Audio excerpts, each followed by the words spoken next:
Hi guys! Magandang gabi! Welcome back po dito sa Gandara SR Channel for Showbiz Update. Ang tatalakayin nga natin ngayon at pag-uusapan mga kakimbaw ay patungkol po dito sa pagmamay-ari ni Chinita Princess na nasa poder po ni Paula Avellino. So ano nga kaya yon mga kakimbaw? Aalamin natin yan pag-uusapan sa video na ito, kasabay na rin nitong pagtatahi po ng kwento laban po kay Chinita Princess. So bago lang to mga kakimpaw, meron na naman silang bagong gawa-gawang kwento laban kay Kim. So ano nga ba yan? Mamaya alamin natin po yan, pero bago po ang lahat, sa mga hindi pa po nakaka-subscribe sa ating channel, pakiclick lang po tayo natin subscribe button at notification bell na nariyan sa baba para mag-updated po kayo at ma-notify sa mga susunod natin chika tungkol sa Kimpaw. Maraming salamat! And ngayon naman, dumako po tayo sa pagbabasa ng comment mula sa ating mga subscribers na nakatutok araw-araw sa atin pong mga balita.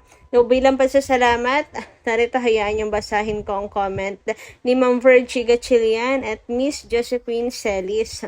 Sabi nila rito, Gandara, nagpaalam na si Kim noon kay Vice na alis na ng It's Showtime, subalit hindi pinayagan ni Vice. Okay lang na umalis si Kim sa It's Showtime para makalipat na sa Itbulaga. Nanonood kami ng It's Showtime pag present si Kim. Inggit lang yan kay Kim Chiu kasi super sikat si Kim. Mga bashers, makakarmasana kayo or makarmasana kayo sa mga pinagsasabi ninyo kay Kim at Paolo. Pag inggit kayo, pikit na lang kayo. Binabash nyo si Kim. Sinusubaybayan naman ninyo. Nako, sa totoo lang, tama kayo dyan, Miss Josephine Celis. Panay ang bash nila kay Kim Chiu, panay rin naman ang subaybay nila kay Kim Chiu. Hindi mo na malaman mga kakimpaw, yung mga hindi pa umamin na idol din nila si Kim. Kasi kung hindi naman nila idol si Kim, bakit sila susubaybay kay Kim Chiu, di ba mga kakimpaw? Ano yun, lokohan na lang mga kakipi para maghanap ng butas kay Kim Chiu. Ay abay, matindi rin talaga ang focus ng mga to. Dahil pa ang may pasobra sa kanila na hindi po pwedeng wala silang makita, na pwedeng ipanlait, pwedeng masabi kay Kim. What if nga no mga kakimpaw may pasobre pala yung mga yan? Kaya ganyan na lamang po kapursigido ang mga yan na dapat araw-araw ay meron silang mga bagong issue. And about naman sa sinasabi ni Ma'am Virgie Gatchilian na si Kim Chiu matagal nang nagpaalam sa It's Showtime, hindi pinayagan ni Vice. Di ko alam yun Pero kung sakali man nga mga kakimpaw, so malaking sampal yan sa kabila na gusto na daw bitawan, papalitan na ni Vice si Kim. Pero yung totoo, si Vice pala talagang nagkikip kay Kim. Siguro kasi nakikita nga niya ang husay ni Kim sa pag-host.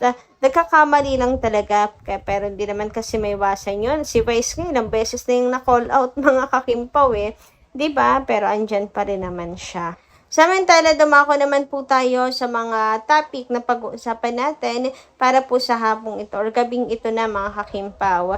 And unahin na nga natin pag-usapan ang tungkol nga po dito sa bagong bagong na naman nila. Pagtatahi ng kwento laban kay Chinita Princess. So, hindi siguro nila matanggap na tapos na ang Raisa May issue. Kaya naglulubid na po sila ng sinulid mga Kimpaw or gumagawa-gawa na lang po ng kwento kahit hindi naman totoo. So, based dito, ayan, may pa-just in pa sila mga Kimpaw. Mukhang sa TikTok ata galing mga kakipi, Sorry, pero hindi kasi bagay talaga sa kanya ang mag-makeup. Mensahe ni Kim Chiu para kay Raisa May. And wag ka, may mga naniniwala dyan mga kakimpaw. As you can see, ang daming react dito, 169. Paano pa po kaya? Kasi simpleng account lang sa Facebook tong nag-post na to mga kakimpaw So what if pa po kaya sa mismong uploader, mga kakimpaw. Dami sigurong react doon. Naniniwala na si Kim Chiu, sinabihan si Raisa May ng ganon, na kahit mag-makeup pa si Raisa ay pangit talaga or hindi talaga bagay sa kanya. Aba, ang huhusay. Kasi hindi naman po yan kailanman sinabi ni Kim, and kailanman hindi rin po talaga niya yan sasabihin sa kahit sino man. Hindi po kasi ganyan ang ugali ni Kim Chiu na mapanglait o mata pobre, ano man ang nais nilang iparating sa ugali ni Kim Chiu. Never po siyang naging ganyan at never siyang magsasalita ng ganyan. Never siyang magdi-discriminate ng sino man, mangmamata nino man. Kaya sa mga makakadaan ng post na yan, mga Kimpaw, ignore and block nyo na. Kasi gawa-gawa lang talaga yan. Kailanman ay hindi sinabi ni Kim Chiu yan. Walang ganyang interview si Kim, walang ganyang sinabi si Kim. Kaso nakakalungkot na ang babaw po ng utak ngayon ng mga tao. Siguro totoo nga talaga sinasabi ng Pilipinas, mga Kakimpaw, puro illiterate yung mga fresh graduate. Nakakaloka. Yung mga kabataan ngayon, nakakagraduate with honor, pero illiterate daw. Or kulang sa comprehension. So, nakakaloka kasi yung mga ganito, pinaniniwalaan nila, wala naman pong pruweba, mga Kakimpaw. Wish ko nga sana, minsan marunong din talaga si Kim Chiung pumatol sa mga bashers Pero si Kim kasi hindi tulad ni Vice na sumasagot talaga at sinasabing or malakas ang loob magsabi ng bobo ka, ganyan. And kailanman hindi ako nag-post ng ganyan. Di ba kamakailan si Vice meron pong pinatulan, mga Kakimpaw, nakakaawa naman daw na naniniwala sa fake news. Samantala, dumako naman tayo ngayon, mga Kakimpaw, sa pinakasentro ng ating update sa gabing ito. Ito nga po, mga Kakimpaw, ay patungkol sa post ni Paula Avellino sa kanya pong social media account. So, meron po siyang post sa IG and meron din po siyang post sa Blue App or sa FB. Ay, wow. Sinipag po ata ang ating papi. Ano kayang nakain? Charat. So, sa kanyang post na to, ilan po sa mga kaganapan sa kanyang buhay, itong mga nagdaang buwan na kanya pong binahagi. So, actually, meron din po nung last year Kasi ito second peak na makikita nyo, parang sa Norway to Ano, yung naka full jacket siya. Parang sa Norway to, nung nag-Norway ang Kimpaw. Or Europe Pero sasabi sa Norway daw yan Meron din nun sa Los Angeles, meron din po nung nagpagawa nga po siya ng studio kumpara sa yun.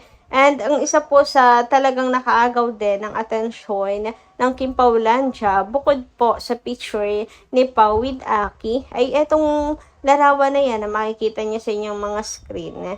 Di ko alam kung anong ano to, bagay ito. Hindi naman kasi ako techie, mga Kakimpaw.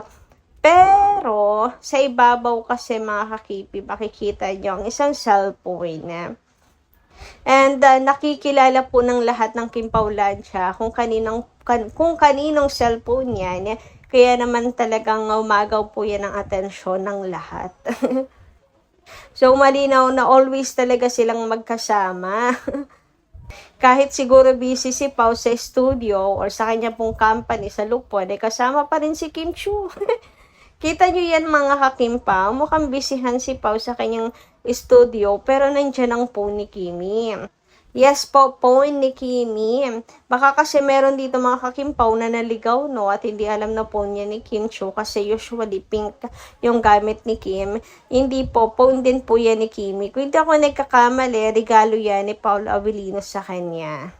So, ayan po ang isa sa pruweba na phone niya ni Chinita Princess. So, makikita niyo dito yung nasa Canada sila, diba? Para sa world tour. Yung may bilog dyan, phone ni Kimi. Diba? Always ready ang Kimpawlandia. Kung maghahanap po kayo ng pruweba, ayan na ang pruweba. O hindi nyo pa hinihingi, eto na, nilalabas na agad ang pruweba, mga Kakimpaw. Pagbasta nyong mabuti, di ba parehas lang, mga kakipi? So, phone talaga yan ni Kim Chiu, kaya malinaw pa sa sikat ng araw na magkasama po sila and piniflex ni Paula Avellino. Kasi bakit naman niya ipopost yan? Bakit naman niya pipicturan ang cellphone ni Kimi, di ba mga kakimpaw? Eto pa, hawak na mismo ni Kimi. Ayan yung... Magtataka yung iba, 2 pa lang po ni Kim. Kadalasan naman kasi sa mga artist, 2 phone, mga hakimpaw. Isang personal phone, isang business phone, mga hakimpaw. So, mukhang personal phone ni Kimi yan, ano? Hindi natin sure. Pero, ang mahalaga, phone yan ni Chinita Princess. Kaya sa mga hanggang ngayon, bulag-bulagan pa rin at nagbibingi-bingihan sa totoong estado nila Kim and Paolo, matauhan na po nawa kayo. Ilang beses pa ba namin kayo iuuntog sa katotohanan at sa mga pruweba, di ba? Sana talaga pong magising na sila sa kanila pong pagkakatulog. Kasi ang Kim Pao ay hindi po imahinasyon lang, kundi totoong-totoo ang Kim Pao in real life. And kita nyo yun, mukhang ang picture na yun, parang bisihan moment ni Paula Avellino. Kasi yung gamit na yun para sa business ata ni Paula Avellino yun, di ba? Pero nandun yung phone ni Chinita Princess. So, lagi silang magkasama talaga. Hay nako, ako talaga matibay yung paniniwala ko na hindi pa sila nagli-live-in. Pero kapag kaganyan, parang nakukumbinsi na rin ako mga hakimpaw. Uy! Kasi diba dami nagsasabi na talagang lagi silang magkasama kasi nga magkasama na daw sa isang bahay sina Kim and Paolo. Nagpapa-renovate na ganyan.